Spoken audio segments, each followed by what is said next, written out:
All right, please silence your devices. We're about to start. All right, at 6 o'clock, I call this meeting of the Saginaw City Council to order. Please rise for the pledges.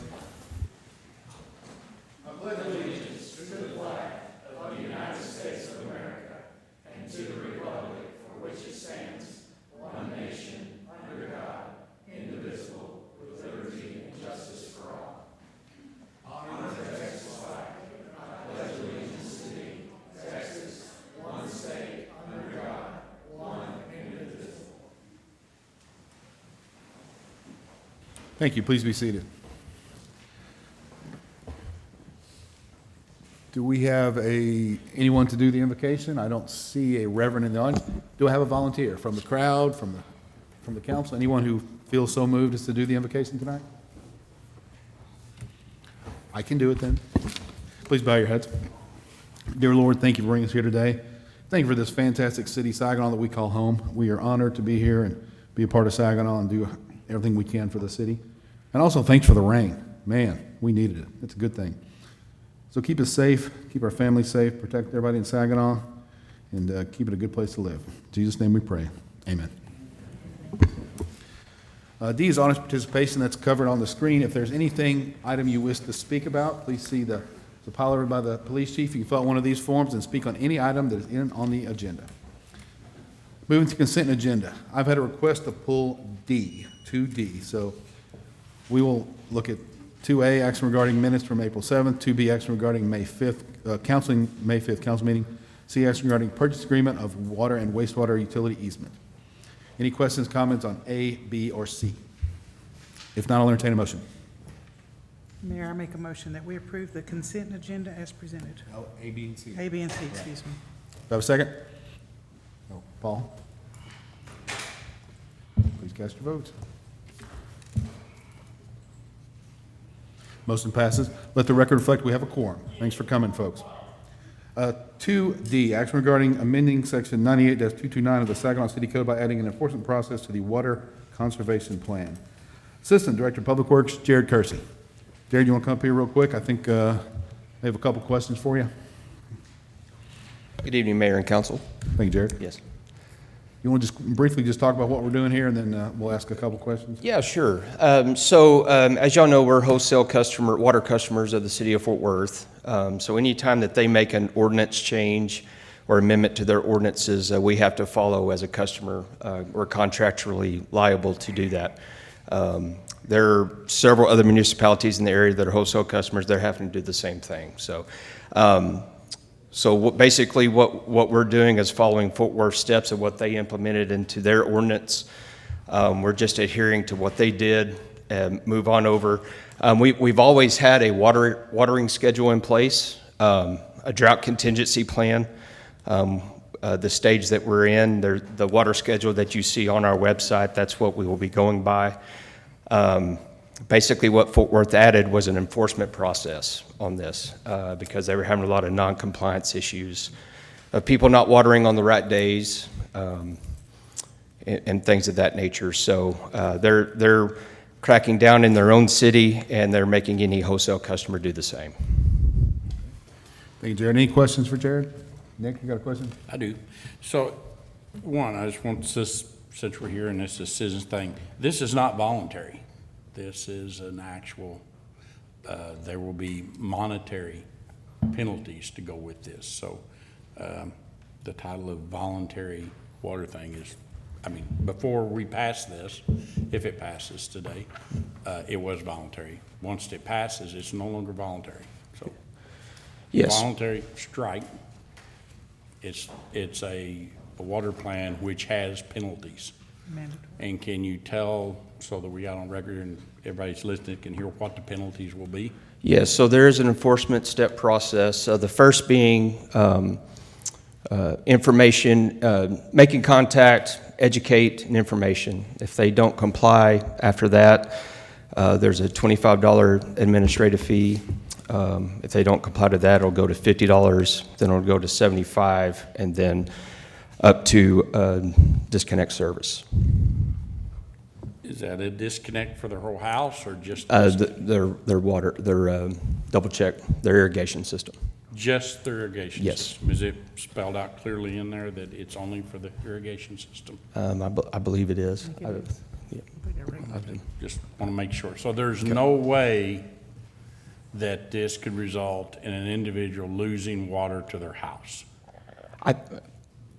I don't think that would be the first step by any means. Well, I don't care if Each it's- I don't care if it's a 1,000 each step. case could bring up different situations. Mayor, for council, sure. no, that's Yeah. not for regular domestic Yeah. use related to irrigation. Want to Yeah. address the question that Councilmember Morrison had asked. He had asked about an approval process for new sod, new grass, new seed.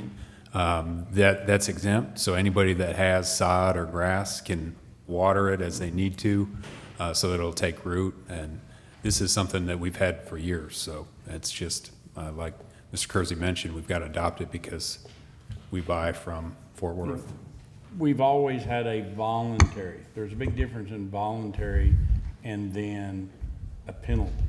Okay, so Yeah, I think that there's always been a penalty for the drought contingency plan. I think that the different dynamic now is Fort Worth is trying to dial down some of the customer cities because resources are starting to get stretched. So yeah, Well, and everybody's being a little more cautious. I think when I was reading through the one that we had, I think it was $100. And so this is like steps. So it kind of adds a little bit more grace, I guess, is the way that I was reading it is, $25 is a lot more palatable than 100.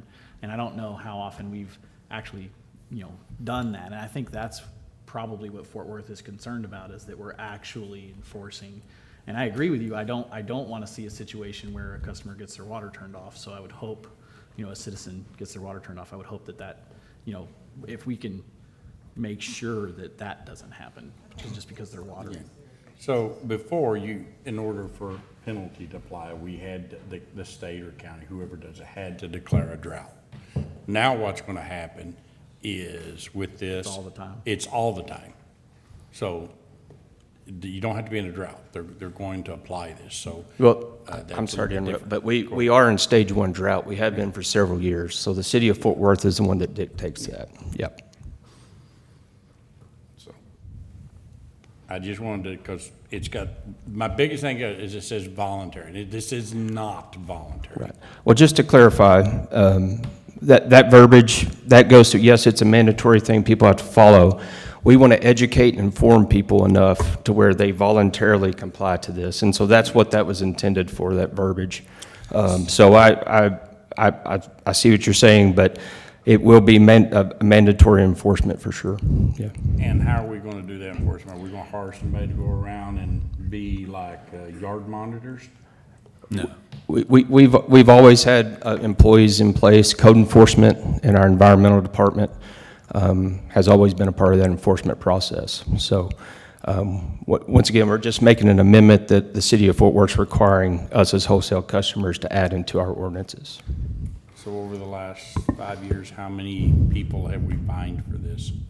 I don't have those numbers I tonight. think zero. Zero. I mean, Yeah. it's voluntary We've never compliance. fined anybody. Did y'all hear what Randy said? We've never fined anybody at all. And in fact, Fort Worth, they don't even want to get into the finding. But they need it there in place. So if, you have somebody, everybody's going to have somebody that just defies authority. Yeah. And they want to push Push the envelope. And so that's why this thing's in place. Okay. Man, and our code enforcement folks are really good about giving a warning, talking to them, they will work with you, they will communicate. We've done really good, that's something we've, over the years, we've really tried to work on, and I'm very proud of our code folks. So they're not gonna get a big hammer out first. I think all the citizens that we've talked to in the past on this subject, once you talk to them, they'll go like, oh, I didn't know it's the wrong Right. day. And or they've got their sprinkler system set on a different timer. You have a power glitch or something, and Yeah. it triggers it, water on different. So we just fix the issue, and then we move on. And I'll just be straight up. I guess it might be a little bit of Texan in me, but when Big Brother, who's bigger than me, comes over and tells me I have to do something, I kind of get a little bullish about it. So it just sticks in my craw that Fort Worth is telling me I have to tell my city that we have to do something. So Some of this too is a pass down to them from their bigger brother, which would be like Well, and I asked that Tarrant Regional beforehand. Water District, TCEQ as well. So there, you know, these drought stages and all of that, a lot of that's dictated from bigger entities than Fort Yeah. Worth. Well, I did ask that if this was being dictated from a higher authority. I got told no, so. Okay, I just looked it up. Our previous ordinance, the fine structure was $100 for the first, $250 for the second, and $500 for that. The following Fort Worth now, they're calling it a administrative fee and not a fine, and the first violation's a written notice, second is $25, the third is $50, and the fourth is $75. But the difference is before you, unless they say you're always in a drought, it was you had to be in a certain level of drought before that kicked in. Yeah, but we've been in drought for 5 years or so, right? Yes. Ish, yeah. All right, any other questions for Jared? I had one. So I did, when I was reading through, it says hand watering. So would this apply if they don't have an irrigation system, if they're using like a hose-in sprinkler, but they're not hand watering, they're just had it in their yard? Yeah, they have to have the actual hose in their hand Okay. to constitute hand watering. Yeah, they can't just put a sprinkler out. Got it. Okay. But I could run soaker holders throughout my yard and Right. run it on. All right, any other questions for Jared? Thank you, Jared, appreciate it. Thank you. I will entertain a motion for 2D. Mayor, I make a motion, we approve item 2D of the consent agenda. Thank you, Paul. Do I have a second? Mary, second? Please cast your vote.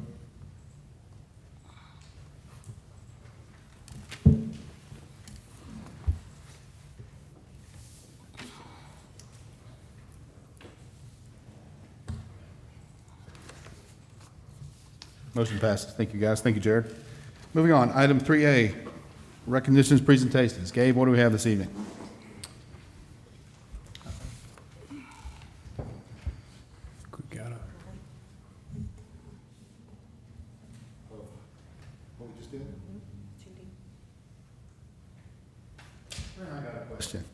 So we just voted on this item. Can we go back and let somebody speak about it? They just got here, and I just got this, so. I would go ahead and. Yeah, so and there's no name on here, but go ahead and speak. You can come on up. We just voted on it, but I'm sorry I didn't see this earlier, so. Just introduce your name for the record, please. I apologize. I didn't get that in time. I just had a question about this enforcement process. My name is Diana Bridges, and I'm a Saginaw resident. And if somebody had an irrigation system, whether shutting the water off would actually damage the system or not. And I don't know if anyone knows that or not. I feel that would be a concern. Yeah. I don't believe so. Do you, Randy? No, ma'am, it's not going to affect your sprinkler system. Thank you. I turn my backflow off every time we have a freeze event and never had any I problems. do the same, yeah. We turn it I on. mean, and I would say that as a landscaper, that, you know, most of the time whenever that happens and it's somebody that has it off for a long period of time and there's shifting that goes on, so. Oh, really? Yeah. That's when it could happen. Yeah, Could be a problem. so if it's longer than, I would say 30 to 60 days, Oh, then maybe, but, yeah. I guess, okay. Thank you. All right, thank you, ma'am. All right, so we are at 3A, recognitions, presentations. Yeah, Mayor, Council, a number of recognitions tonight. The first person I'd like to introduce is Dr. Skip Kruger from the University of North Texas.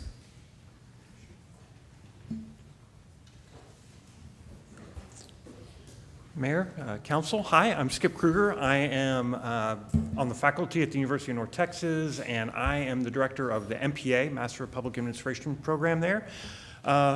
2 Fridays ago, we recognized our outstanding MPA student of the year, and we awarded that to Diksha. I think maybe some of you might know her on your staff, starting as an intern, I think, and now full-time. And so we're just here to recognize, or I'm here to recognize Diksha's achievement and just to tell you how proud we are. I know those of you who know her are already super proud of her, but so are we. We're very proud of Diksha and all that she's achieved here, and very thankful to the city of Saginaw for your partnership in that program, in our internship program. You've had a lot of our students come through over the years, and so we're super, super proud of that as well. So Diksha.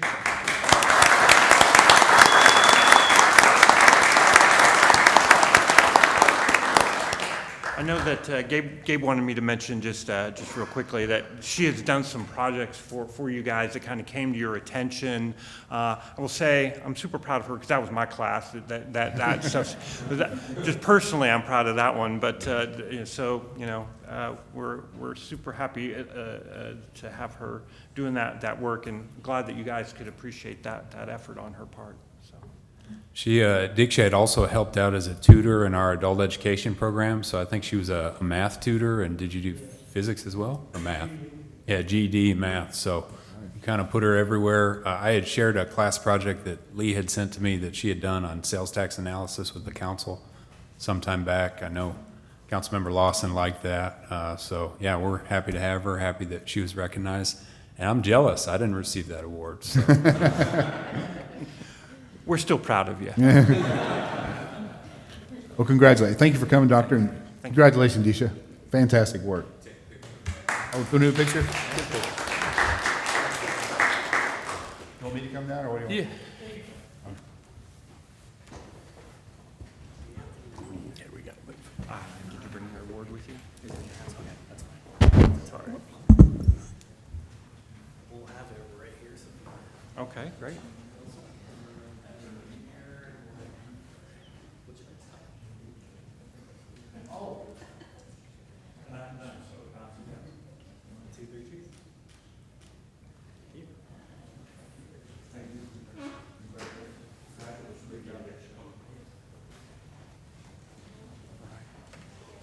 All clear.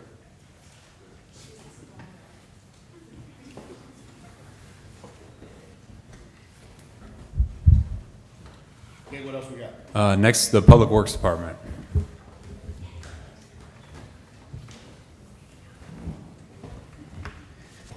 Mayor, Council, we have a couple brand-new employees. Well, they've been here for a few months in our Water Wastewater Department. I'd like to introduce them to everyone tonight. It's Robert Bachiller and Austin Jones. If you guys wouldn't mind coming up, and they've already proven themselves to be very valuable members of our team. They're very dependable, and we appreciate everything they do for us. So I'd just like to introduce them to you all tonight. So. Thanks. Good to be working together. Yep. Thanks, guys. And then we also have one more recognition. In Public Works, we have the 212 Award.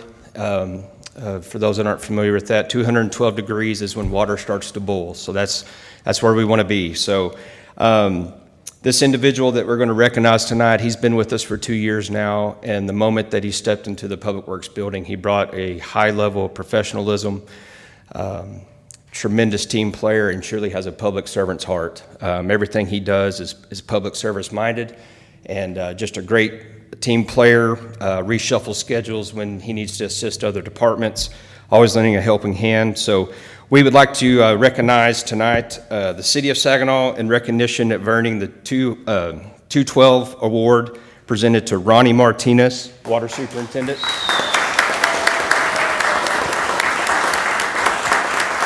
And this is going for the extra degree, demonstrating exceptional dedication, initiative, and the willingness to push beyond expectations.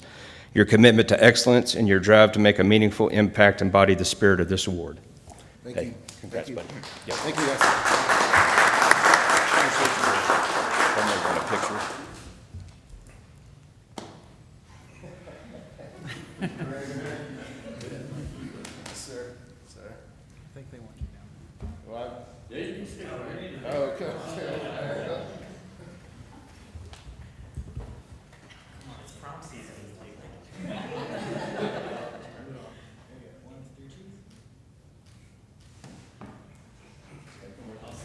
Congratulations.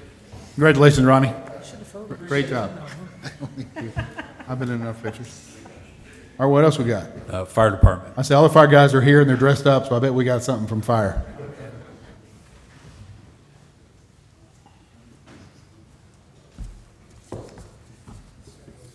Good evening, Mayor and Council. I consider it both an honor and a privilege anytime we can highlight the performance and achievements of our dedicated staff, so we want to take that opportunity this evening.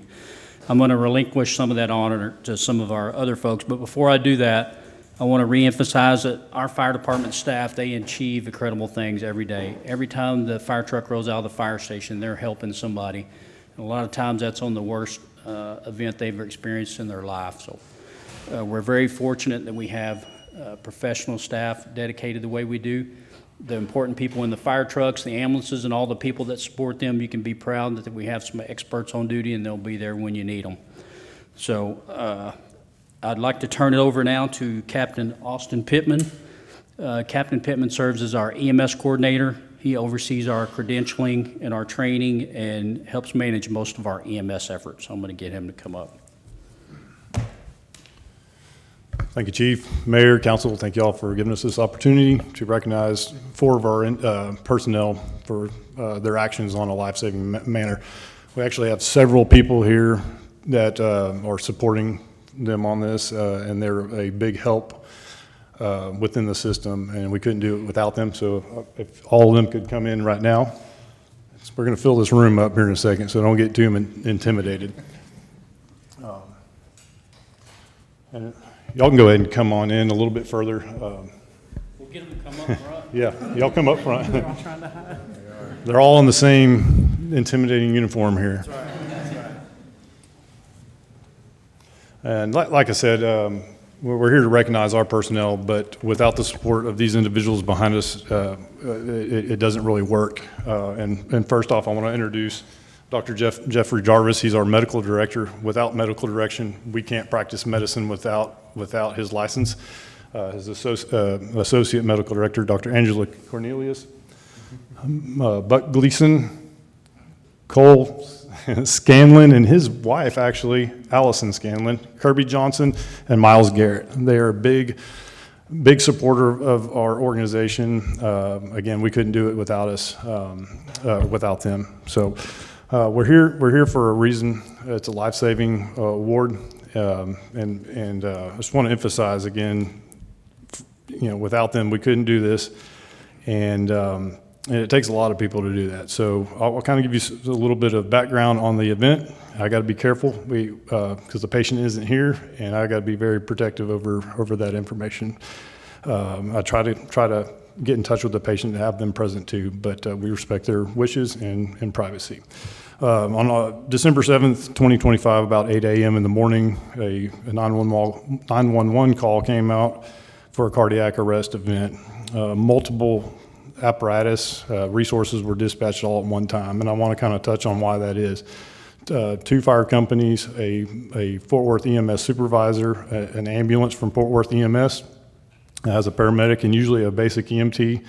We also get police dispatched as well for events such as that. So we have multiple people there.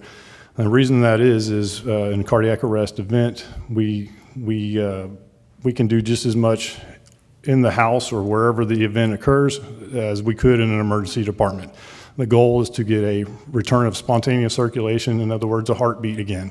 In this instance, we did that. We were on scene for about 30 minutes, and we were able to transport to the nearest local emergency department, where care was continued, and ultimately 7 days later, the patient walked out the door without any neurodeficits, no brain damage. That's a rare occurrence. Everybody that works in the fire department, the medical director's office, ambulance service, it's a rare event, unfortunately. We wish we could have more of those. And that's why it's such a big deal and why we have so many people here. So I want to recognize the 4 individuals that were on there as well. Fort Worth Fire Department was on that call as well, and they were recognized at another presentation. Do you want to hand those out and I'll just introduce them? So Chief Spears, I'll call your name. You just come up to Chief Spears. I'm going to introduce firefighter paramedic Levi Garrett. I'm sorry, Hickey. I'm in automatic mode now. That was another person. Yeah. We have a lot of Levi's, a lot of Garrett's, things like that.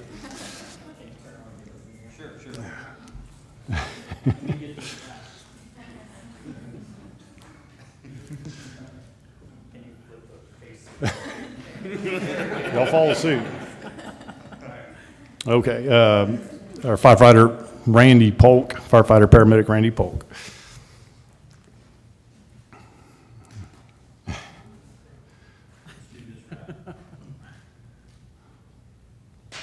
No, just try.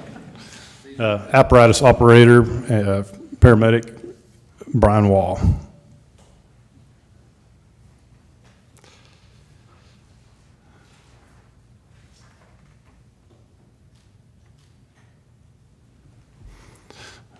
Captain and paramedic David Walker.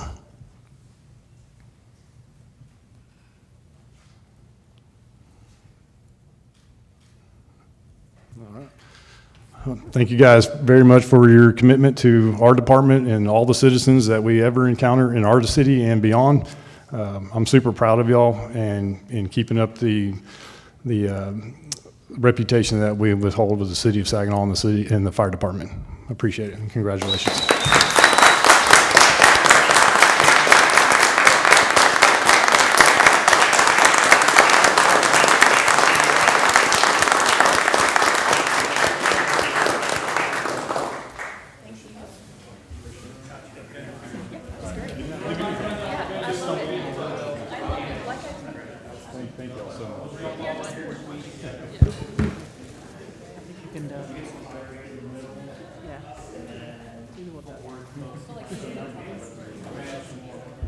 Can y'all scoot this way, this way, this way, this way, this way, this way?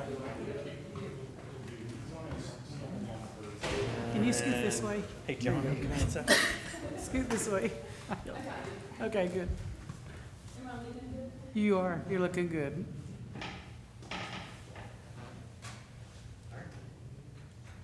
One, two, three, cheese. Thank you. Thank you all.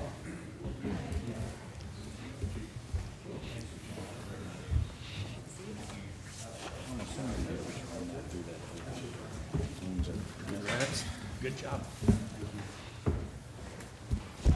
Thank you all for letting us do that. Thank you, Chief. Congratulations all. Outstanding job. We like these kind of presentations. Those are the best. Gave anything else? Hard to follow that one, though, but. All right, moving on. We're to 3B. Workshop, Economic Development Strategic Plan Update. Pedro Zambrano, Director of Economic Community Development.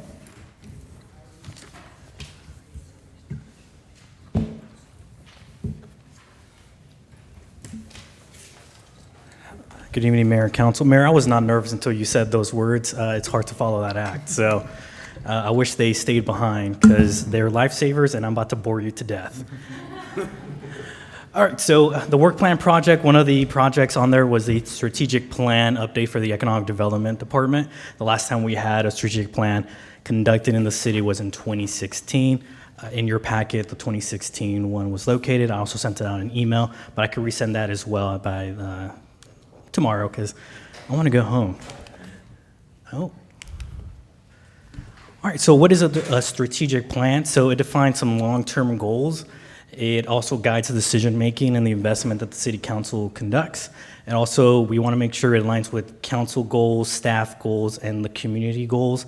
And it's also, it gives us those goals and know how to achieve them because we now have measurable and established measurable goals and accountability. One of the best strategic plans I've seen is the City of Irving. They actually have a table. I can send that to you as well. And it says X, Y, and Z achieved by quarter of XYZ year.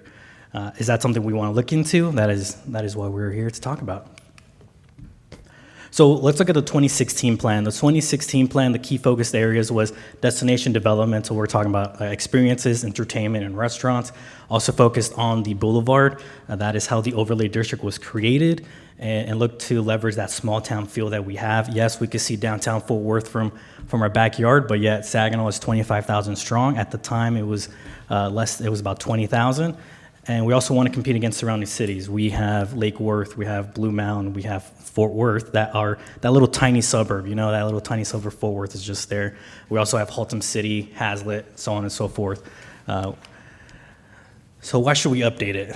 So it's not essentially guidelines, but it's essentially, it's a great example to look at this 2016 plan. It's 2026 now. Where were we in 2016? I was in college. I bet you everybody was also in college here in the room. But a lot of things have happened. A pandemic happened. Our industries have changed, our population has changed, the population, more people moving from other states to Texas and to Saginaw area. Also, Alliance wasn't there as it used to be, and now it's grown, as well as Lake Worth has grown, Saginaw has grown, Fort Worth has grown. So if we don't keep up with what's going on in the business area of the city, our economic development is not going to flourish. That's, for example, if the folks in Ford did not innovate, we wouldn't have Ford vehicles and F-150s right now. They would have died off back in the day. So while we have to update, we have to reflect the current economic conditions, respond to growth and market changes, address new challenges and opportunities, and ensure alignment with council priorities. City Council has changed since 2016. I think the mayor, were you here in 2016? There you go, the mayor's been here. So why are we going to update? I want to know what still applies. These are the questions that we want to answer, like which priorities are still relevant, what's the progress that has been made, and what remains unfinished. So that's the questions we want to answer during this update. What has changed? Has Saginaw changed since 2016? How has the markets changed? How has our workforce changed? So if we're talking about workforce, we're talking about Hollenstein Center. Have they introduced new programs? Has TCC introduced new programs? AI wasn't a thing back then, now it is. And what are the challenges today? And we also want to identify the gaps. So these are the questions, again, where we want to identify. So option one of how, this is the decision of today's workshop, is what's the option we're going to take to update this plan. One, is it going to be city staff led? Is it going to be in-house? So it's going to be city staff led, leads the process. It uses internal knowledge and direct engagement. These are the pros. Lower the cost, full control over the process. We know what's going on in Saginaw. If a third party comes in, they have no idea. We have to educate them about that. So having that local existing knowledge is very helpful. Also, it builds that internal partnership. So council, if you're part of the process, we're part of the process, our business is part of the process, then we have a stake in the game. So what are the cons? We're extremely busy here in the city. We run very lean. So it's gonna be very time intensive for the city. Also, we're kind of in a tunnel vision, so it might give some outside perspective, might be limited. Also, I've been in this position about a year. I've been working for city since 2018. So my expertise might not be great as someone who's been working for cities for 20 plus years in economic development. And also, I have a bias towards Saginaw. I want the greatest for Saginaw, and I'm gonna say, you know what, let's bring in that XYZ company, which I know for sure is never gonna come to Saginaw because we don't have multi-million-dollar homes, but let's go for it. And our priorities will be shifting somewhere else where instead, let's focus on things that we can bring to Saginaw. Option two is to hire a third party. So this was consultant-led. It's structured and facilitated, so we facilitate all priorities and responsibilities to them, but it also includes a community engagement tool. What are the pros? So expertise and best practices that they have. We're looking at third parties who've done this before in other cities. I already talked about Irving. That's a company that was consultant. And also, they bring objective perspective. I'm very subjective with Saginaw. Like I said, I am Saginaw proud. Even though I live somewhere on that side of town, like Randy says, nothing exists past 35W. But you know what? I still wake up, come to Saginaw, and we work for Saginaw. So I'm very subjective. They will bring very objective perspective. Also very efficient. I don't have to give up my day-to-day operations or have to give up this plan when I need to go do my other job. Also, it's a good opportunity for different engagements. What are the cons? There is a cost. There's also less direct control over the process, and we need to give them a learning curve. They might have like 1 or 2 weeks to learn about Saginaw, and unlike what we know, we grew up here. Well, I didn't grow up here, but I've been here for a couple years. Now, there's a third option. I was looking at these, and this is a third option, is to have in-house / third party. So why this approach is very objective and outside perspective. It's a proven best practices in other communities. Other cities have done this, a third hybrid option. It also maintains local alignment and ownership. The staff role will be essentially just manage and consult in the timeline. The best example I could give is Lee was the project manager across the street. He was on them constantly. We never saw him in the office because he was across the street with a hard hat working on the library and senior center. So that's essentially staff's responsibilities to make sure those building blocks are happening. And also, we're here to provide local context and lead the implementation. So today, just trying to get your feel of what direction we should take. Option 1, in-house completely. Option 2, third party, or option 3, hybrid.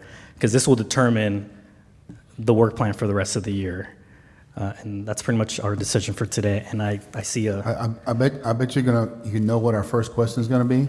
What's my first question gonna be about option 2 and option 3?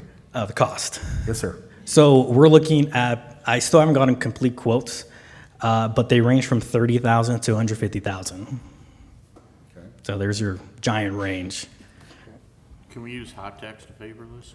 I believe, no, we cannot, because it doesn't bring heads to beds. So I definitely, most things I got an opinion, but this I definitely have an opinion on, because even in private companies, we do long-term plans, things like that, and I can say that strategic plans, things like this, definitely in the private sector, when you hire a consulting company, just doesn't seem to work as good. A lot of the consulting companies, they kind of get into a cookie cutter mode of how they do it, others. A big part of putting something like this together is us learning. So to me, I would lean more towards option 1 with a commitment from both council and senior management, so all the directors underneath Gabe, to work together to learn and build this. That's, to me, is the absolute best approach to come up with something like this. Or what other folks think? Mary, go ahead. Well, I think the hybrid approach would give us the best of both worlds. You know, we do need that professional input and objectivity. And of course, they need our input about, you know, things they need to know about Saginaw. So I would go with option 3. Sean, go ahead. So I like the idea of the in-house approach. You mentioned accountability, and I think that's important. So I think having it in-house. But one of the things that I would like to see is, I looked at the old plan. It's thick. It's hard for me to read through all of that. It has a lot of data, and I don't know that all of it is necessary. So I would not want to rely too much on that, but kind of using that. I would want to see, maybe we could talk about what the good parts are of that, but I would need more time to look at it, because I haven't had time to go completely through the whole thing. So that's just something, but I think I would prefer to have it in-house. Right. I tend to lean towards having it in-house, with possibly on the hybrid approach, having it limited in scope, so that maybe they could provide some bumper rails or some guidelines, and so it does have some structure to it, but where we're kind of rubber meets the road with us. Valerie? In-house. Okay. Right here, Nick. Mayor Pro Tem. Yeah, so you're done, her be in-house, but I will say that you can't eat this all at one time. We'd have to break it down into sections, and we'd probably have to have several, what we call them, work sessions or things like that. And we would lean on you as our. So essentially, what's going to happen is it won't happen in this setting, because strategic plans not only include us, it includes, I already mentioned Hollenstein. So we want a rep from the school district, we want a rep from the industrial businesses, and a rep from the businesses for retail. We want all those folks. So it'll be more of a, maybe we'll have it at the new library and senior center. But yeah, I know Lay out a plan. Yeah, we'll lay out a plan. You need to lay out a plan to get the plan done. That's what this workshop is here. I wanted to make sure what plan we got going on for the rest of the year. Paul, what are your thoughts? I like the idea of a hybrid plan. 1, you've got somebody driving it, and 2, there's things in here that somebody's already done, and why should we reinvent the wheel, you know, to put that information together? If they've got formulas and tables and things already set up, why should we take a lot longer to do it when they can provide that expertise, and then we're still driving it, you know, still have local Okay. city input on it. Yeah, go ahead. Sure, Mary. And another important thing to consider is the fact that, as Pedro mentioned, our staff is overworked as it is.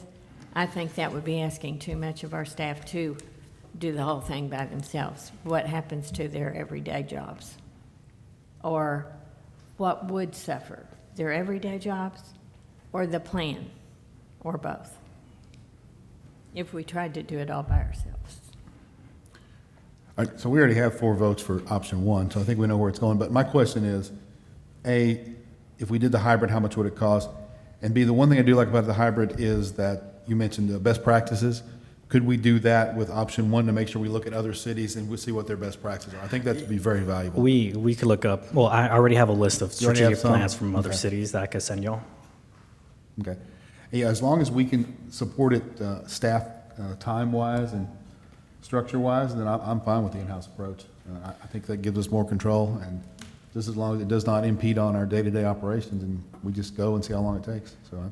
Sounds good. We We've will got- start planning stuff out I and think you y'all got get some direction. invites out. Thank you. So, I mean, do you see a huge times, I mean, it's going to be a time thing, but I mean, something like this, it's usually your direct reports, right? The directors, do you see this breaking the back of them? Or? So I think, and this plan predated me by a couple years. The principal that did the plan is actually a practitioner. At the time, I believe he's in Grand Prairie. Now I think he's with the city of Arlington. So it was kind of a hybrid approach. I think that there's some things we need to have discussions about. The boulevard has transitioned quite a bit in the past few years. I think that everybody is aware of the limited land the city has. We need to start thinking about what the final build-out environment looks like, and then also identifying some of the areas that are going to redevelop. So one of our neighbors, Chamber Cities, North Richland Hills, I think they do a really good job of long-term planning, and there's some cool tools that they have where they have kind of some target zones where they say the council by policy has said, okay, if you've got a project in this area, then we're going to fast track you, and here's X amount of incentives. So I think those are the type of discussions we need to have, and it's timely.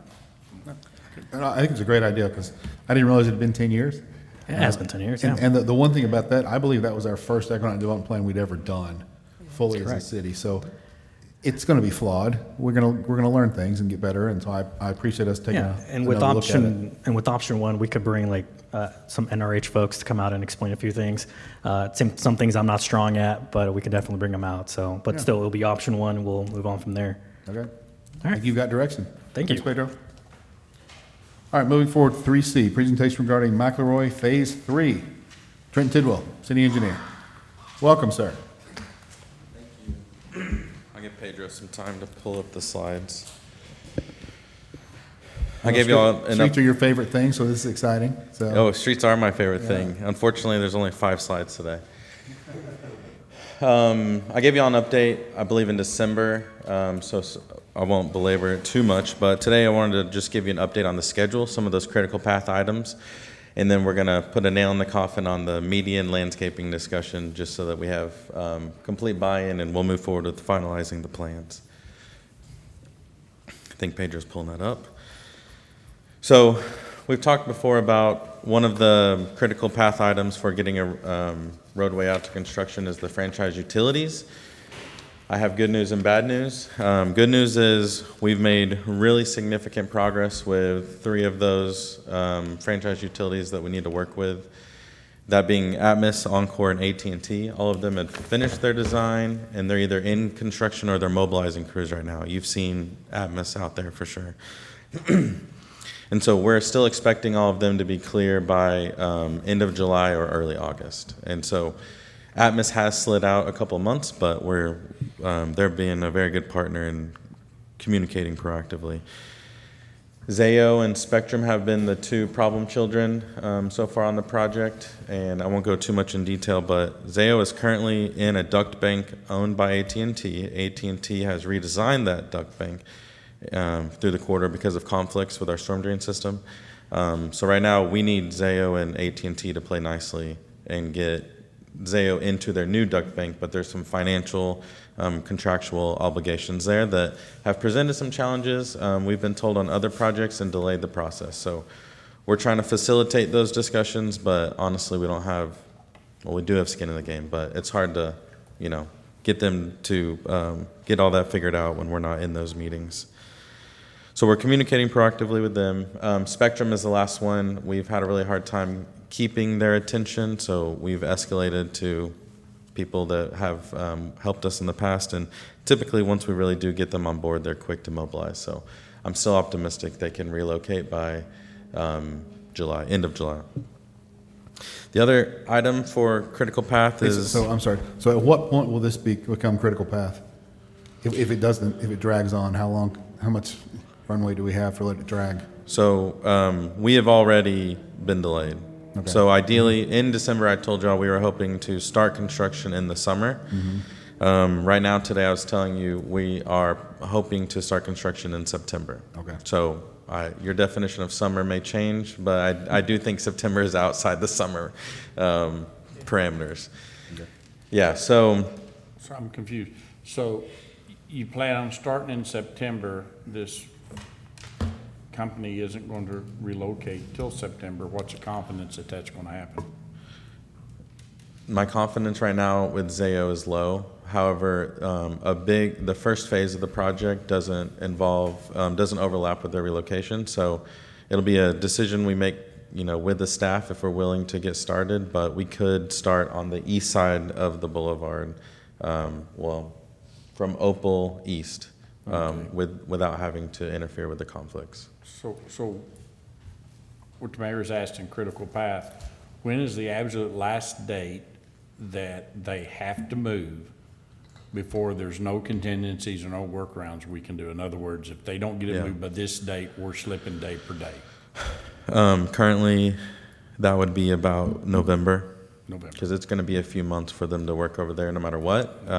We'd have waterline crews, storm drain crews starting to work in here about November. Yeah. So we'll keep y'all updated. We'll hopefully they can get that worked out. This is the first time they've had to do this, so I think if we can just get the right people in the right room, we can get it figured out. And luckily, the duct bank is moving. It's designed. They're mobilizing crews. That's going to be the bigger lift for that. So I'll dive into right-of-way acquisition here on the next slide, but just talking about the schedule like y'all are asking, the only things remaining is to finalize the landscape design. We can finish that. We've got people ready to go in May. Then we'll actually advertise the project and open bids in June and July if everyone feels comfortable moving forward.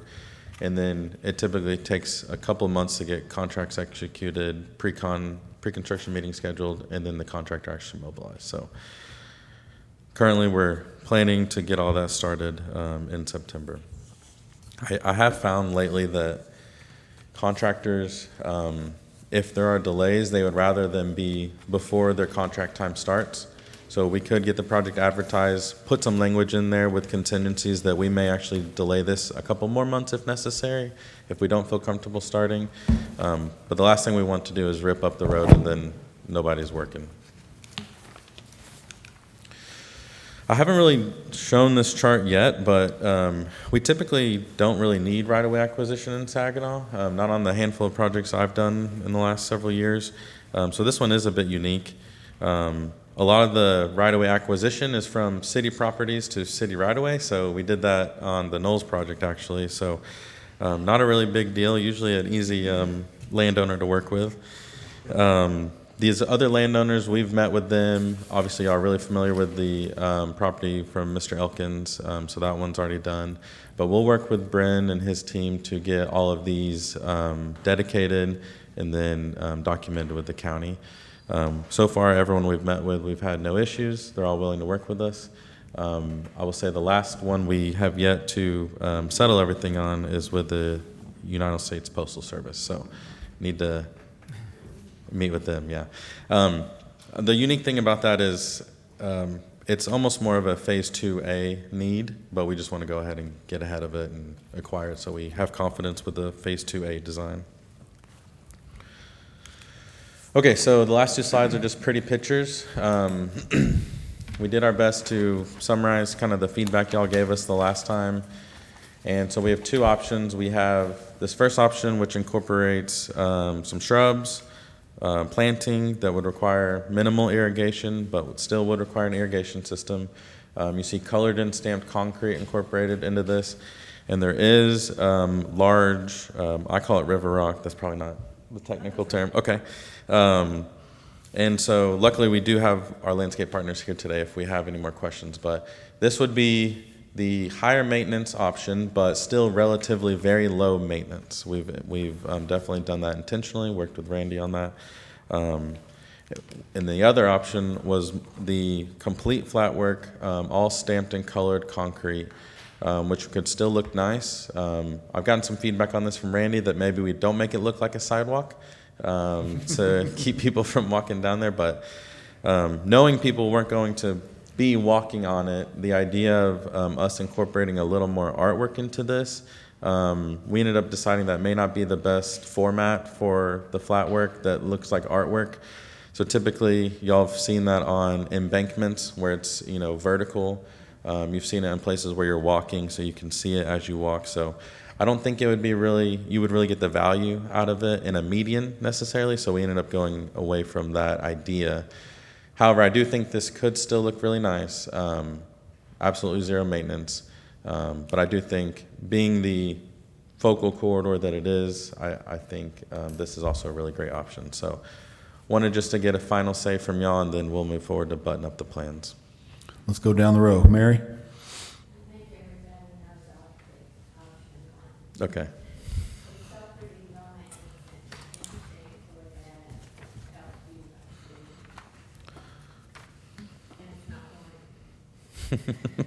Sean? I mean, as much as I like the look and the aesthetic of option one, my problem is that, you know, underneath that river rock is landscape fabric, and landscape fabric is not gonna prevent weeds. And so it's gonna be a maintenance issue, you know, eventually, so. I did discuss that with Randy too, because there were some other thoughts and concerns about that. I think the idea Laura and I had with this is we wanted just a second texture to be out there. There were ideas of maybe, you know, exposed aggregate, perhaps, of like setting that into concrete or something to where you don't have that landscape fabric and the weed issue. So perhaps my comment is, if you like this option, but that is a concern, we can tweak perhaps that large rock to address that concern. And the irrigation too. I mean, it's another system that has to be maintained. There's a cost to it. There's a water bill. You know, so if we can plant plants that, you know, like we mentioned the red yuccas in a previous, you know, over in Dallas, I'm 99% sure they're not irrigated. So, you know, they just grow really well here. But aside from that, I'm not sure what else would go. And I think that you can get the same effect with option two by changing, you know, like not having a path, but having, you know, some different, yeah. So I think for me, option two. Okay. Brack? Mary? Mary, we don't normally go back, so I want you to be thoughtful the first time, please. So. Well, I just realized. This is twice you've done that tonight. I mean, I appreciate your input, but okay. Go ahead. I'm sorry. I did not have my microphone on. Okay. So, should I just say it again? Please. I don't remember what I said, but I do like option one. It's interesting, low maintenance, beautiful, helps beautify the city. Option two was boring. You know, I am aesthetically interested. You know, I think it's not just important to talk about, you know, the practical aspects of it. I think the artistic and aesthetic aspects of what we want here. This is not at all what I said the first time, but it's the same idea.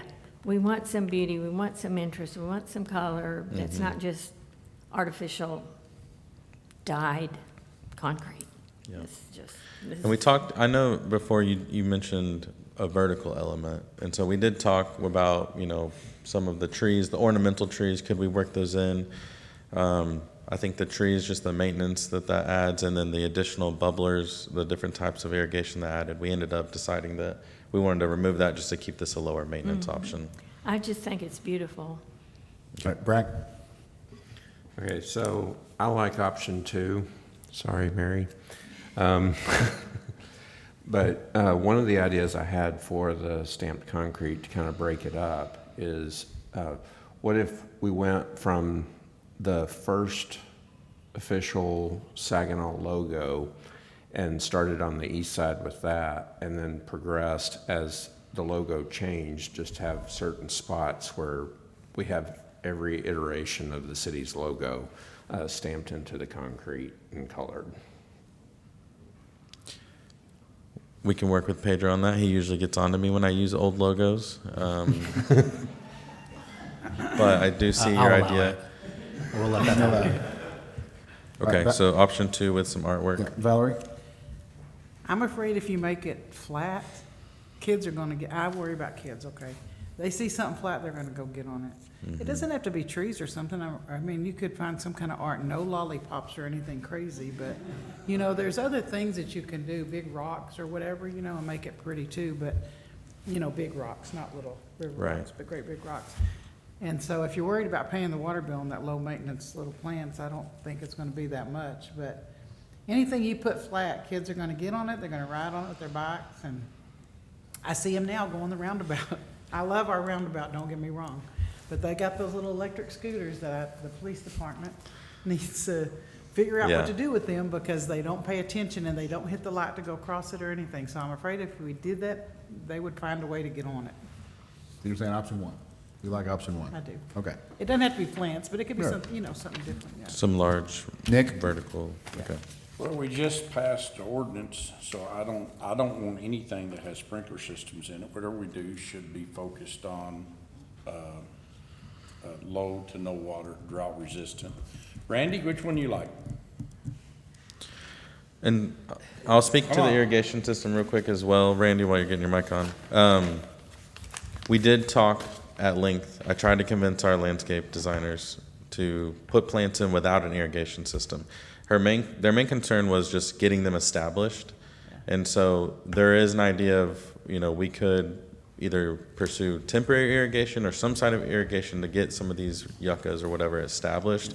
But at the end of the day, we just didn't feel comfortable. We didn't want those plants to die after a year in a hot season or something, and everyone say, what the heck, what happened to that? So I absolutely am not for option 1 if that is going to have that fabric underneath it, because that's just, in 2 years, that's gonna be a nightmare. These Texas weeds will come through, and it'll be things. So somehow we'd have to do exposed aggregate, concrete underneath it where nothing could grow up through it. Very low maintenance. Otherwise, I'm for option 2. Yeah. Mayor Pro Tem? Okay, I'm for option 1, and I have a few things. Like Valerie said, I'm concerned that if it's like a sidewalk, even if it's not a sidewalk pattern, people are gonna walk on it, ride their bikes on it, do whatever on it.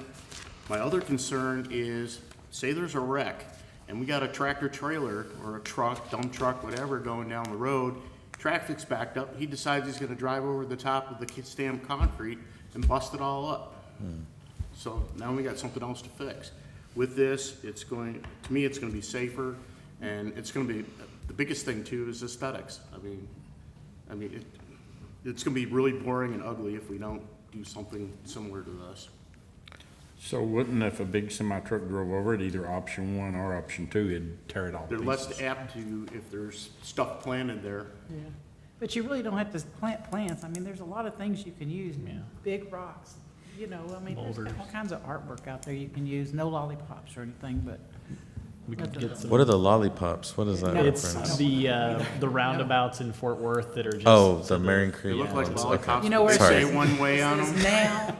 now. Valerie wants now on all We that. don't want them now or no lollipops. No. But Okay. they have colorful, big rocks, and nobody's gonna ride across one of those big rocks up there, they're car ups. All right, so Paul, so your option 1. And I Can know we get- too, we're talking about signs, and I had sent Randy a company that does some really nice metalwork, and I think if we could have some kind of sign there, then that would help break it up too. And I'm not opposed to having concrete underneath this rock and then having a small circle where a plant lives. That's fine. So yeah, I'm not not opposed to Yeah, it. All right, so we are currently, if you have been keeping score at home, and I know you have, we're at 3-3. Well, can we get clarification on Nikki's? Sure. Because it sounded like he said, if that's going to be fabric, I'm option 2, but it almost sounded like he was option 1 unless. If you can make it low maintenance, not the fiber, put concrete underneath it, no irrigation, then I'll keep it No option irrigation, one. okay. You care if they just put holes and put plants that say make it or? Yeah, I don't care. Low maintenance, closest to no maintenance that you can get.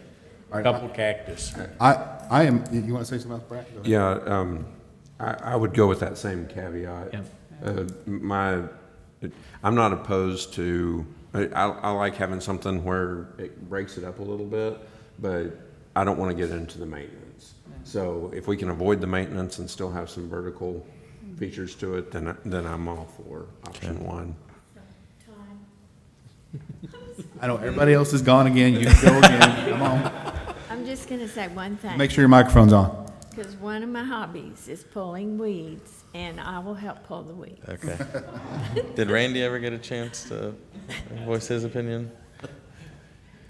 At first I was all over too, because, I don't like having a whole lot of maintenance stuff, but I think looking at it, it kind of spoke to me and said, that's really not a good idea, because it's going to, like Valerie said, it's going to encourage those kids. And I see them all the time riding, doing stupid things on skateboards and everything else. So I like option 1 with what Councilman Lawson's saying. Kids are creative. For example, there was a gray box, you can ask Randy, right at the end of the bridge that they put over. And I got I'm driving home one night, and there's a kid standing on it. I'm thinking, that's an electrical box of some kind. And I called Randy, and they had to get rid of it so kids wouldn't get on it. So kids will get into it, I'm telling you. We can get kids to do community service when they get in trouble and have them water the stuff. Yeah, that's good. All right, I am fine with option 2, I really am, but I will also go with the majority. I like Brack's idea about having the history of Saginaw on there somehow.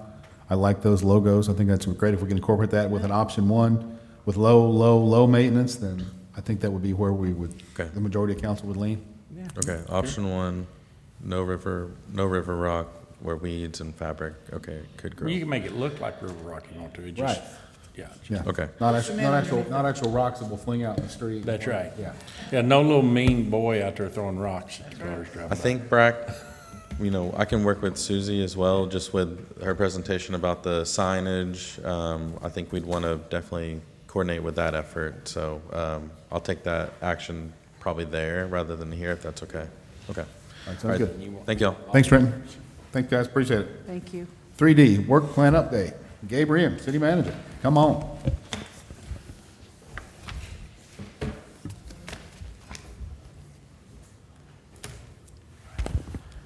That was timely. I thought that was going to be 2 hours, and someone would have to be escorted by PD afterwards, so proud of y'all.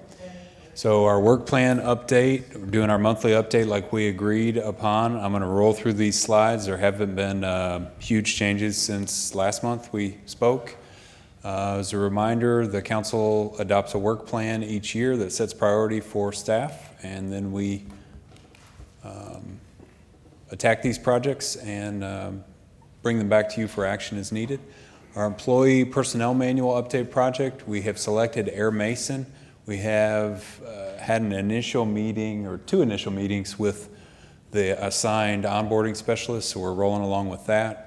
The next decision points you can see haven't changed since the last presentation, but we're all the directors that were in the meeting are pretty pleased with the platform. It's web-based, pretty easy to onboard folks and update as needed. So are we on plan? Yeah. Okay. Yeah, we've got Air Mason, and so they're going to get the kind of the stock policies, and then each department will go in and review and revise as needed.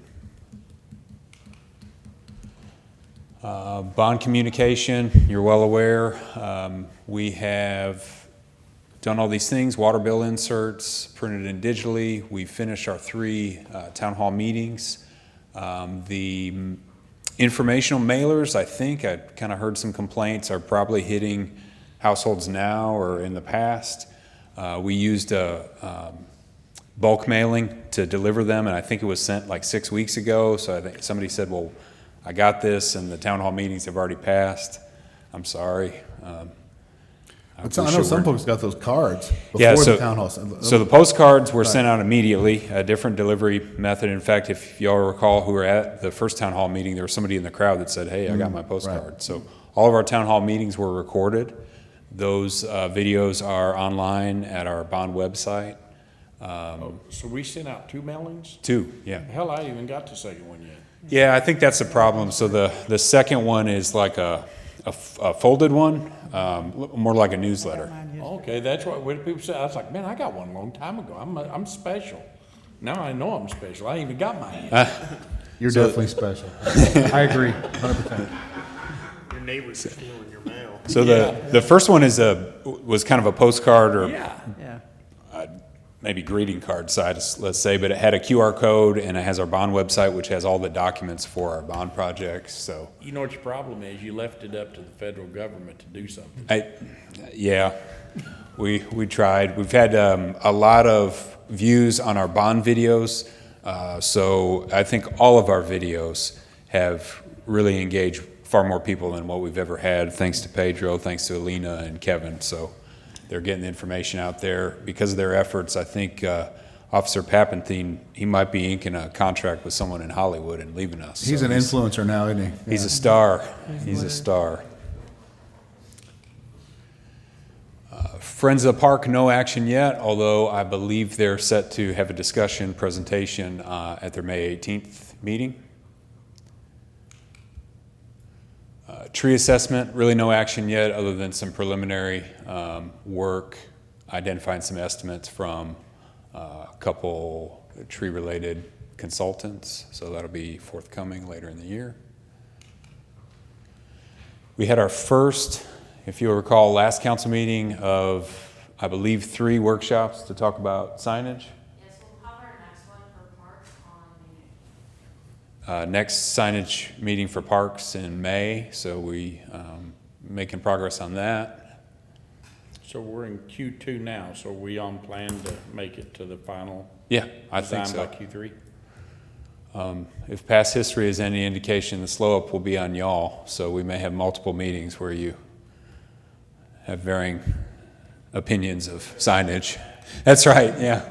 Limit of 3. Yeah, speak once. No, I'm just kidding. No, it's fun. Somebody mentioned at the last meeting, y'all can tell just driving around signage that's done right. You know, I can think of North Richland Hills or Grapevine does a great job. They have the grape leaf on signs. So it'll be fun But discussion. any new signs will be better than what we have today. Agree. It will be The 100% The better. new street signs are awesome.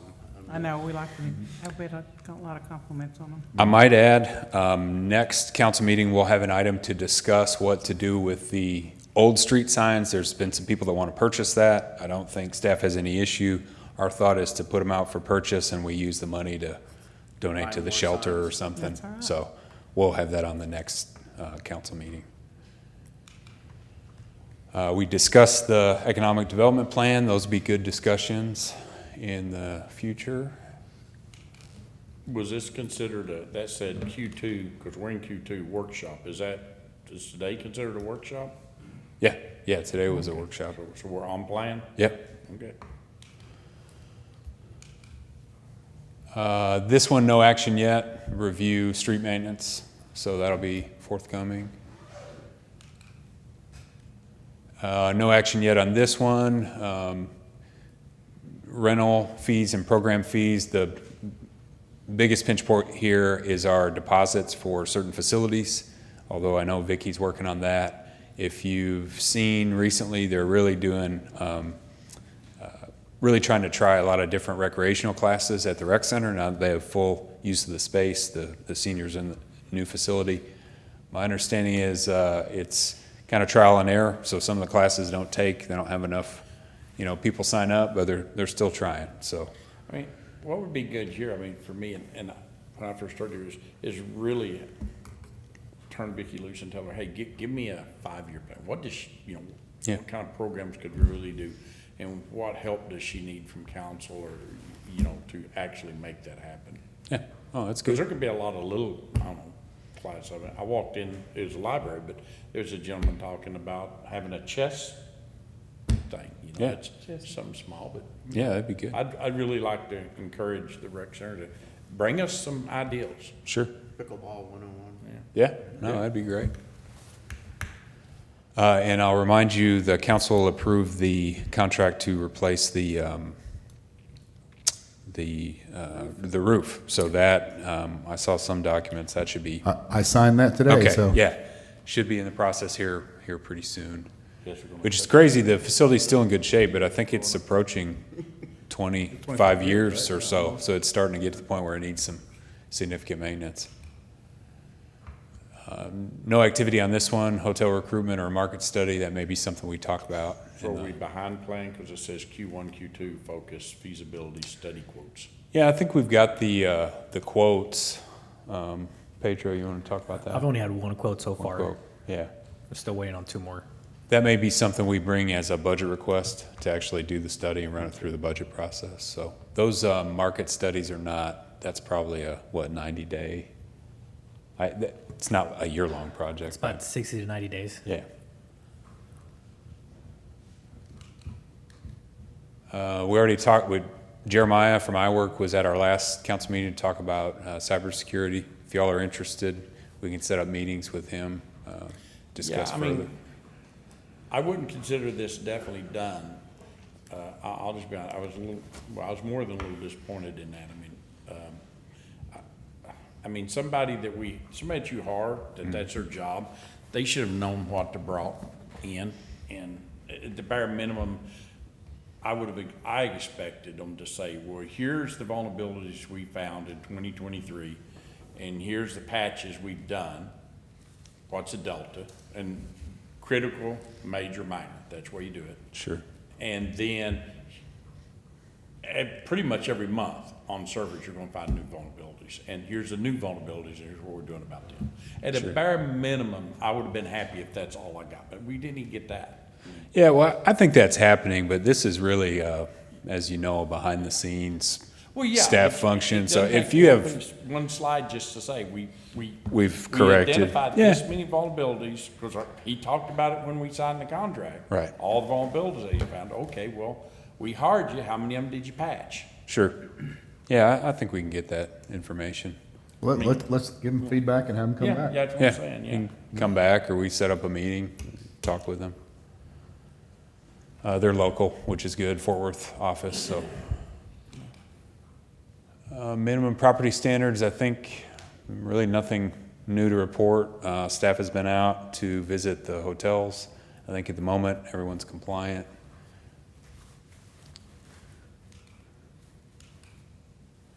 Strategic plan review will probably wait until later in the year after the budget has worked through the budget, but that's from 2018 or 2019, so it's in need of some attention. And that's that. So we'll do our monthly update next month and update you accordingly. Happy to answer any Can questions. you add one thing to each one, is whether we're on, at the very top, on plan, head of plan, or behind plan? Yeah, sure. That'd be good, I think. Yeah. Any other questions for Gabe? All right, thank you, sir. Appreciate it. Gabe. All right, so at, what time is it? 7:13, we're in a public hearing. 4A, consideration and action regarding, yes, sir? Yes, ma'am?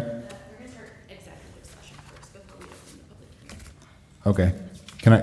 Have I done it yet? Have I opened it yet? Am I official? You're fine. Okay. We just leave it open, it's no problem. So at 7:13, we're in executive session. We will return shortly.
And we have determined that we're going to allow anything that is existing to be legally conforming. So none of those businesses that are currently existing will be affected by this. So I want to start with that. Okay. For the uses, we'll be discussing automobile and commercial retail and service. For this meeting, we're not going to discuss the medical. Okay, so first kind of just want to give y'all an overview of what the permitted use table looks like. So on the top portion of this, we have basically a key that has information about what the zoning district is, and we have subcategories so that we can easily find different things within the table because it's a long, extensive list.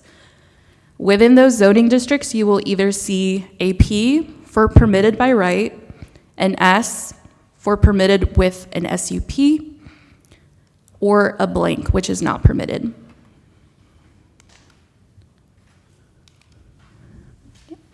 So the first component of the commercial, retail, and service is going to be a convenience store with or without fuel cells. So that's basically a gas station / convenience store. We are proposing to change it in neighborhood commercial from permitted by right to not permitted, and then in community commercial from permitted to allowed by an SUP. And that would just allow us to see applications on a case-by-case basis in areas that we think are compatible with that use. Okay, any questions about that? Okay, so we'll move on to the second component of this category. So within the commercial, retail, and service uses, we have 4 uses, which is ambulance service, cosmetic tattoo establishment, massage therapy establishment, and pharmacy. And we are just proposing to move those to medical. That way we just streamline our categories. Okay, so like I mentioned, we will be skipping medical for this. Okay, and then our next one will be discussing automobiles. Okay, so for a lot of these uses, neighborhood commercial, we're proposing to not allow them by right. And in community commercial, we are changing some of them to be from permitted by right to allowed through an SUP. And the reason we're doing that, again, is if it's permitted by right, it's allowed no matter what. And because we are approaching redevelopment era where we're almost built out, we want to be able to look at it on a case-by-case basis so that we can just see if that use is compatible with our current or potential use of property. For some of them, on light industrial, we're making some changes from allowing them by right to an SUP requirement, and then as well as heavy industrial. I can go through them one by one if y'all want, but if y'all have any questions on them specifically, then let me know and then we can discuss those further. Yeah, I got one that says farm machinery, implement sales and service. And Yes, sir. Light industrial. It's not, you're marking it out, so that means you're not going to allow it at all, even in light industrial? Yes, sir. So That's what that would be. I think of a place like on Mark IV, Zimmerman Kubota. It's a really nice place. I'm sure they got high taxes. Why wouldn't we let something like that into light industrial? Yeah. If y'all wanted to change it to an SUP, we just matched it with the other auto sales. So we have the auto sales new and used, and then motorcycle sales. So we just matched that to fit that. But if you wanted to change all of those to SUP, then we can do that as well in light industrial. I'm happy. Because it is light industrial. I'm happy just moving the farm one to the light industrial, and not touching the others. Okay. I like moving farm to SUP. Okay. In light industrial. Okay. Any other ones that y'all have any questions on or would like to see any changes? Okay. Well, that concludes my presentation. Like I said, we'll be discussing the medical at the next council meeting. All right, other questions for Susie before she sits down? Questions, comments? And it is a public hearing, so I was will about to say leave that. the mic. So yeah, so it is a public hearing, so anyone in the audience who wishes to speak on this item, you don't have to fill out a card, you can approach the microphone right now, if you so choose. All right, if not, then it's 7:46. I take us out of a public hearing, and I'll entertain a motion. Mayor, I make a motion that we approve convenience stores with or without as presented, that we take the uses noted under commercial, retail, and service and move those to medical as presented, that we take the automotive as presented with the exception of farm machinery and implement sales, and allow that in light industrial as an SUP, and that we table the medical. Including those uses that were just moved. Including the uses that were just moved from commercial, retail, and service to medical.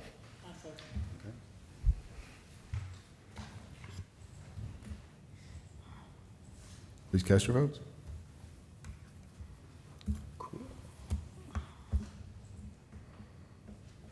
Motion passes. Thank you, Susie. Look forward to hearing part 2. All right, we are on to 5A, considering action regarding a voluntary donation statement to water bills. I guess this is Mary. Yes, about 2 weeks ago, I was speaking to some residents, and they were asking me a lot of questions, and we ended up talking about water bills, and then they were asking specific questions about what was the money used for in the donation category, and one thing led to another, and I felt like they did not understand that the donations were voluntary.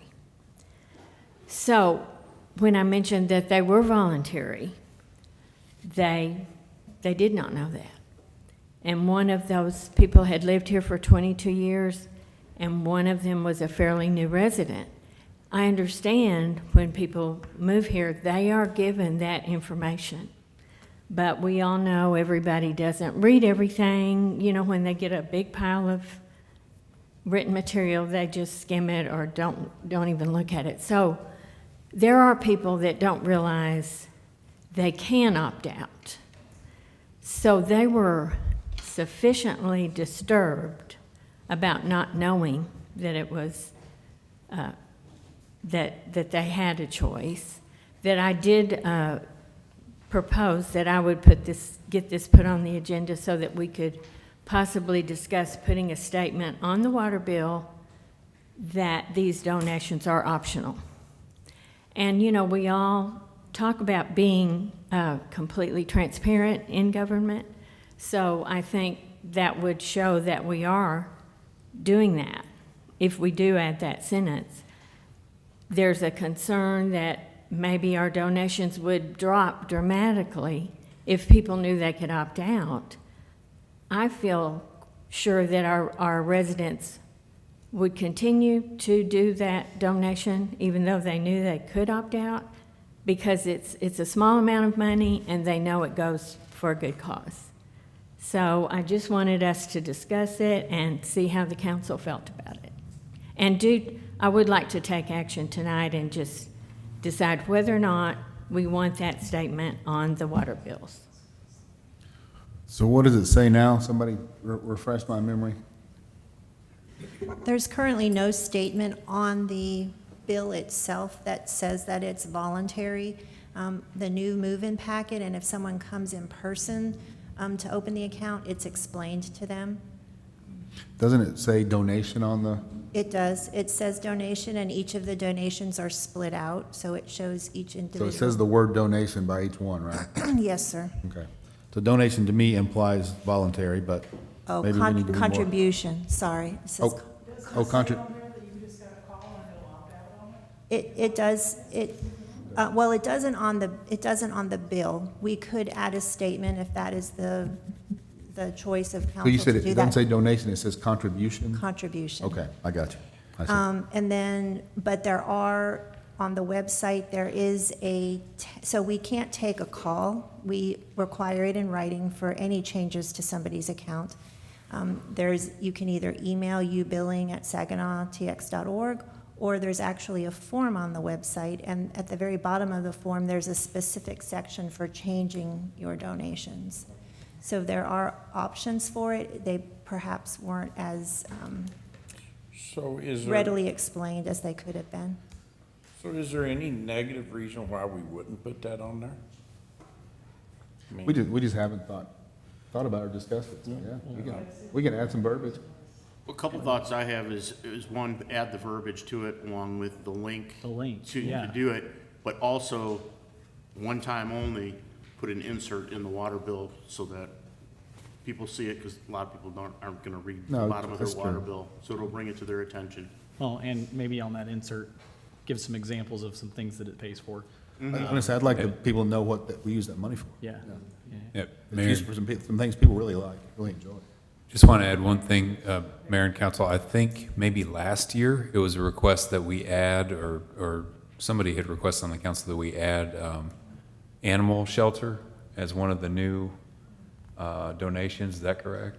For a new account? I think it's been a couple of years. For a couple years. So if you're a brand-new account, then there's potentially in your new account packet, there's 4 options you could check. I know I had talked with Ms. O'Connor last meeting or a couple meetings ago, and she had said, well, hey, can the animal shelter receive consideration? So that only affected accounts from that point forward, not existing I see. accounts. I see. We had this come up a couple months ago, and maybe 10 people or 12 people opted out. So to Councilmember Morrison's point, I think that's good. Maybe we do a video.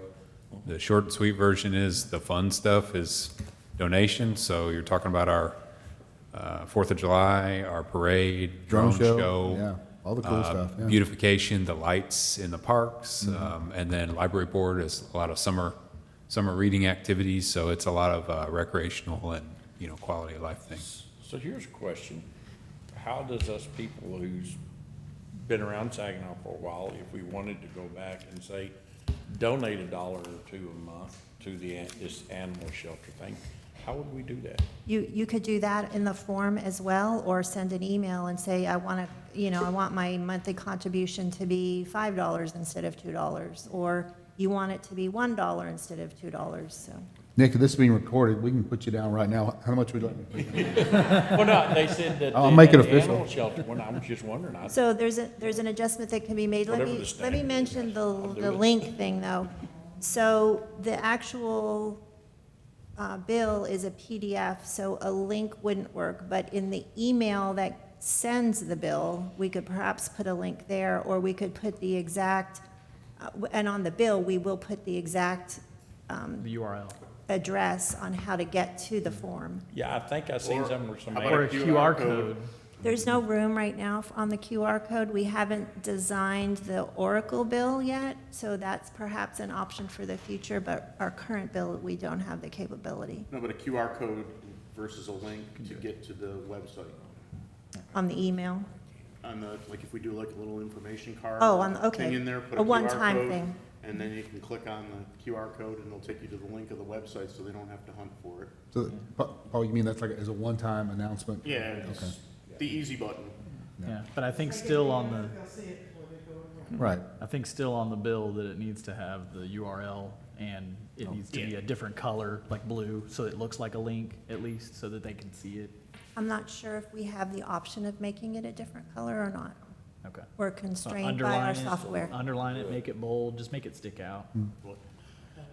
I'm still unsure if I wanted to go home tonight, and since you said there's 4 now, there's the animal shelter one, I wanted to add, I think it's $2, right? Ain't that what the standard is The standard is $2 a month. for each one? If I wanted to add the animal shelter, I can't tell you how to do that. I can't tell you how I'd do it. Call City Hall, say it in front of God, Country, and Mayor Todd Flippo. You'd like to increase or you can send an email to utility billing. That's the only 2 ways.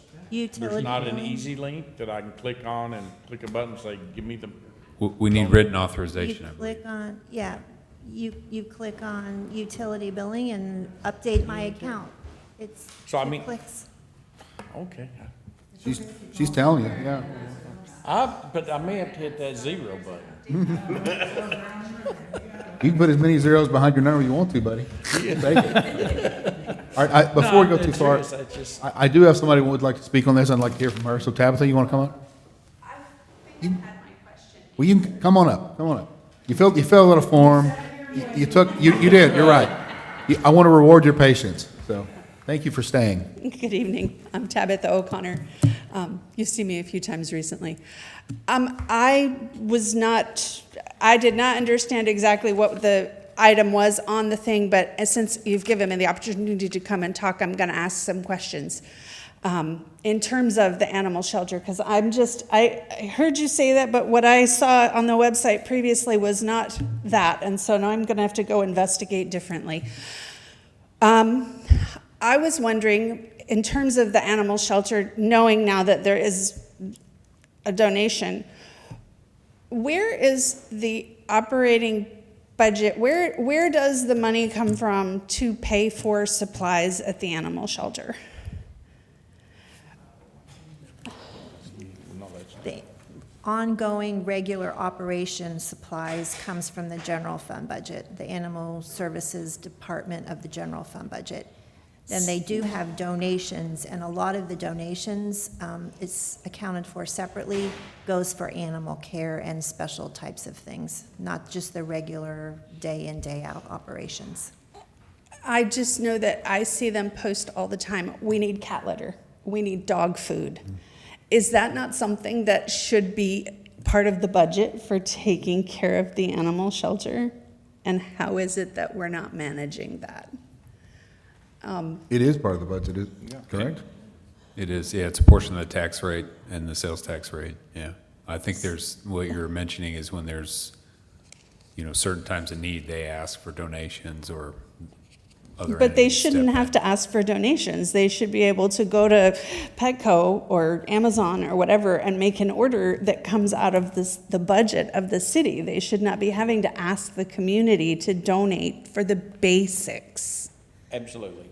Each year each department does a budget, and the animal shelters department in there, and they got their thing, and they submit that budget, and Lee Howell is the director over that, the assistant city manager, but I'm assuming that they do some estimate on this is how many animals, last couple years we've got in, here's how much food to eat, so this is how much money we need to allocate for that.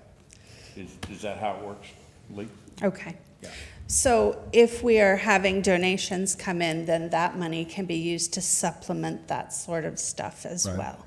And I asked Kelly this afternoon about it. One of his things is if an animal gets hit, like it needs emergency surgery, and there's nobody, they don't know who owns the dog. Right. Instead of us paying it, we use donation money for that. Right. So, Right. but you're probably aware of that, but I didn't know that, so I learned something new today.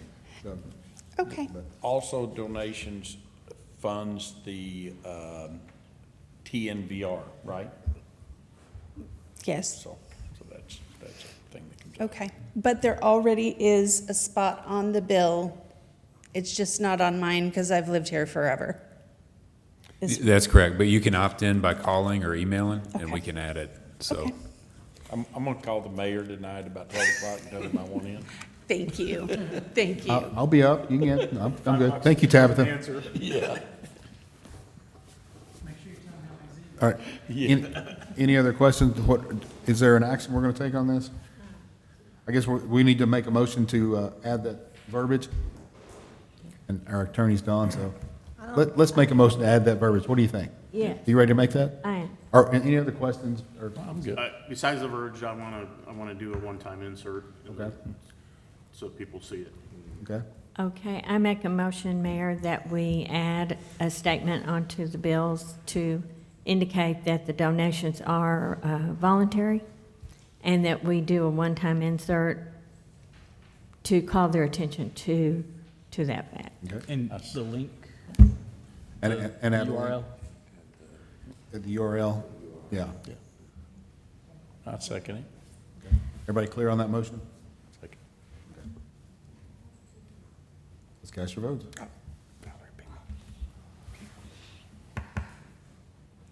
Thank you, Mary. Thank you for bringing this up. Good discussion.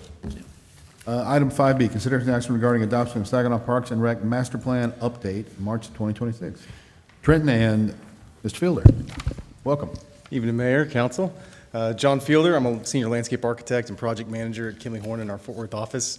Appreciate y'all having us here this evening, and we're Excited to present the Parks and Recreation Master Plan update for your consideration and adoption this evening. I do have a brief presentation, talk through the timeline, summary of the updates that were made in the document, talk about how to address upcoming addenda, and then the next steps, how we move forward after the adoption this evening.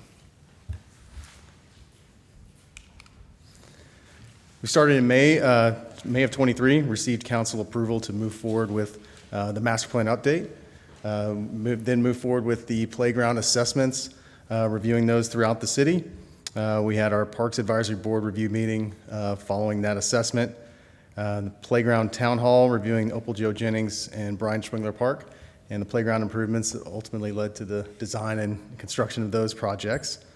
Had our Parks Advisory Board, City Council workshop September of '24, and then from there, had multiple rounds of updating concepts, costs, working with staff, updating the document, and towards the end of last year, first part of this year, then moving forward with adoption of the master plan update. Met with Parks Board in February of this year to review the priority setting for the park projects. And then last month, Parks Advisory Board recommended the adoption of the master plan update. And we're here this evening to request your adoption of this update. Future addendums, this would essentially be a fluid document, so we can update it on regular cycles, 5 to 10 years, or as there are significant updates based on implementation or changes that are made moving forward. Summary of the updates in the document. Mentioned the playground assessments was the first item. This was used as a prioritization tool on how to direct funding and improvement for projects specifically related to critical safety improvements at playgrounds throughout the city. Developed multiple park concepts. This is based on community feedback, council and parks board feedback, and this was inclusive of all phases of potential improvements at parks. Is these the summaries that you all just did, like the playground assessment? Yes, that's all included in the updated document, yes. That you just did in 2026? It's been ongoing from 2023 to today, but the document you have for adoption includes these Because when we items. reviewed this in 2024, the playground assessments had been done. Yes. Okay. So as you go through this, what I would like to know is what's different from the last time I reviewed it in 2024 till now. So from 2024 till now. Yeah, the last time you all presented this to us, we Yes. made the changes to it, was in 2024. So Okay. park concepts and Yeah. cost estimates have been updated. Okay. The tree canopy inventory was completed, and that was based on council feedback to gauge the park tree coverage within the parks and then prioritize tree planting efforts. And we also include a section on grants and alternative funding, again, based on feedback, so that we can help illustrate potential paths forward for implementation and funding for future projects. Okay.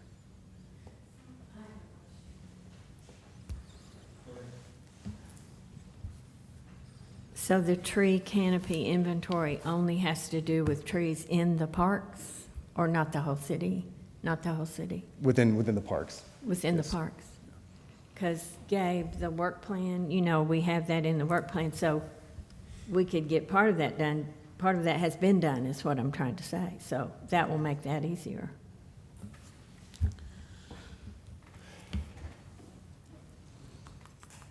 Okay, future addendums mentioned as we make additional improvements and changes in the future, those can be modified and updated.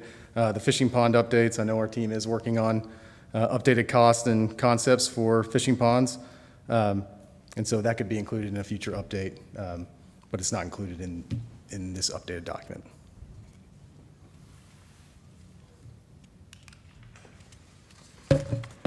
Next steps, as we move forward, we do have some grants available for application in the fall. So step one would be, after adopting the master plan update, identify funding that would be used for potential matching for any of these grant opportunities. Some of the grant opportunities that, for example, Texas Park and Wildlife do require city council resolution to be able to apply. So that'd be another step, is we'd come back and have council have a resolution to submit an application for Texas Park and Wildlife grant. And then from there, work with city staff on submitting applications for any identified grants.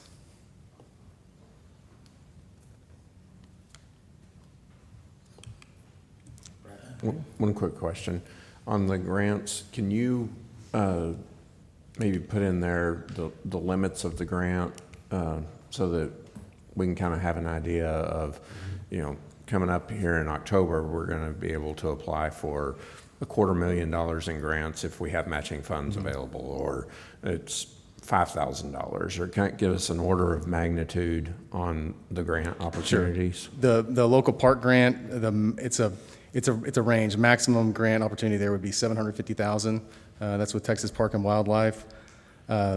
Game Time, Community, some of these others are smaller grants. Game Time, Spin Turf, those are smaller and specifically related to playgrounds from that Game Time manufacturer and turf from a turf manufacturer. Flood infrastructure grant fund, that's a year-round rolling application, and it's a varying amount is on that as well. Another big one is the recreational trails grant. I believe that's in the $300,000 to $500,000 range, more than likely, and that would be next year. A lot of that information, Brack, is in the master plan, talking about like the types of projects, the amounts, the matching requirements. We also created a chart, a table, kind of a plan of attack for staff. So we've been working with them to make sure we have the right projects in mind, but right now, Kim pointed out to us, like, we need to make sure we have the matching funds available before we go to apply for those. So hopefully here in I think that's the reason we for have Brack's good question, news. is to make sure we have money in the budget, potentially. Yeah. So ideally, if the bond passes, that'd be a great opportunity for matching funds, and then we can, I think we've identified 4 that we're hoping to apply for this fall, so, yeah. Is there any Parks and Wildlife funds that can be used for possibly grants for the fishing pond, or even something like Ducks Unlimited or something, some organizations that are out there that we can research? We could look into that, sure. Yeah. The flood infrastructure fund, I mean, both our big parks flood. I mean, it seems like there's something, it almost seems like way back when, if it's a rolling application, the Knott Bridge could have been funded under that. Well put. But some of these low water, like in Willow Creek, they're 50 years old, they're at the end of life, or if we. We continue some more information of those types of projects. I think it's a little different than what you have in mind right now. It's more about reestablishing some of the natural landscapes and the vegetation, stuff like that. Yeah, it may be more in line with the pond idea. I forgot to look today, but the one in Willow Creek Park, I think, was about ready to wash away. Yeah. Get it back to its natural state. 1,000 years ago, there was a nice tank there, nice pond. In the Willow Creek. Yeah. Yeah. Yeah, so that's what I was gonna ask is like, Bear Creek Park, it's probably naturally that way or had some modification to it. But the creek itself has these nice like edges to it, like embanks. And I didn't know if that would be something that we could use in Willow Creek to make it actually like a creek that's through there. No. Yeah, we can definitely. Sorry. I'm gonna turn some beaver loose over there. We've had enough beavers around here, I'll tell you. Well, they're over there eating the apple trees. Right, they're doing, yeah. Are other questions, council? Yeah, I was just, but I guess I spent a lot of time having to take this and look back at what we last looked at, so I couldn't find hardly any changes in this plan from the last plan. Master plan update. But it looks like mainly what you all have added is these project funding, right? Yeah. Well, I think there was the new park. Yeah, they did add the new parks. Yeah, well, and Pictures of the new parks. And that- and the assessment of the one at Willow Creek that was built a couple years ago, that already has some wear and some safety concerns. And I mean, that was kind of the intention of showing the timeline as well, is that a lot of this isn't new, brand new information to you, and then asking you to adopt on the spot. You've seen a lot of it, you've reviewed a lot of it, Parks Boards has seen all of it, so, but none of those changes since 2023 have been officially adopted into the new master plan, so that would be the goal today. And then with the updated, fully adopted master plan, we can head into these grants, you know, with a head of steam come this fall. I will tell you, there's two changes that you didn't make from the last time we updated us, going back through it. One was two on Highland Station. One is you have it marked as East Saginaw, it's actually West Saginaw. And then second, in the thing you talk about adding a new parking lot. You're adding a new parking lot, from my understanding, we talked about last time, you're making the one parking lot bigger. And you'd talked about covering over the creek there and making that parking lot. So those are two things that was asked to be added to the last time that didn't get there, and it. Are you talking about Highland Station Park? You said it is East Saginaw, it's not West Saginaw. It's got it backwards, whichever one. Okay. That's what I said, I got it. East Saginaw, they got it. Yeah. So it is East Saginaw, but it says West instead. So That's right. Okay, It I needs got to be you. east, that's what I got said, you, okay. yeah.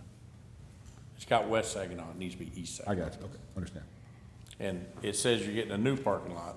That scared the heck out of everybody, because at one time they wanted to put a parking lot right in the middle of the thing. So I looked all over that drawing again, and I'm like, okay, they must mean, I hated making assumptions because I get proven wrong. It really needs to state, expand this parking lot. Can we adopt with those changes, and we'll make I them think with before the, we yeah, adopt? assuming those would be revised, the correct name, and then Yeah. the expanded parking lot versus, Yeah, we change can make that update. Any other questions, folks? Thank you, John, appreciate it. Thank you. All right, I'll entertain a motion.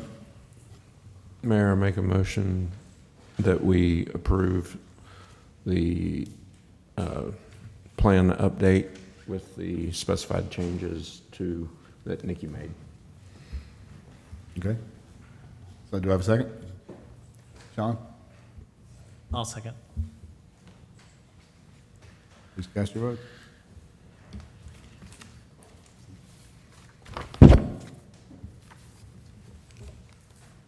Motion passes. Thank you, folks. This is an ongoing thing. I appreciate the effort. That brings us to the end of the regular agenda. So at 8:13, we're in executive session pursuant to Texas Government Code 551.087, economic development negotiations.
And there's Susie. Howdy. Howdy. So for this one, they are requesting a art fund for a mural, for a public art mural. It's depicted within the packet, and they have requested $3,485, and I believe that is the city council's desire. So, Any questions for Susie on this? If not, I'll entertain a motion. Mayor, make a motion that we approve 7A as presented with the 3485. All right, have a second? I'll second. Sean, second. Please cast your votes. Motion passes. 7B, action regarding a building improvement grant for 1200 Jarvis Road. Susie again. for this one, the applicant is requesting funds for a new fence installation so that it matches their new building. They were requesting up to $66K, just so that's the cost of the fence, so that's what they put. They're aware that it is $10K, but that y'all have some flexibility. So with that, I believe that when we discussed, y'all would like to propose $16,000 for Mr. Holloway. Yeah, any questions for Susie? Any other questions? I'll entertain a motion. Mayor, make a motion that we approve 7B with 16,000 as presented. Valerie, second. Cast your votes. Motion passes. Thank you, Susie. Great work. All right, I will entertain a motion to adjourn. Valerie? Second. Nick, second.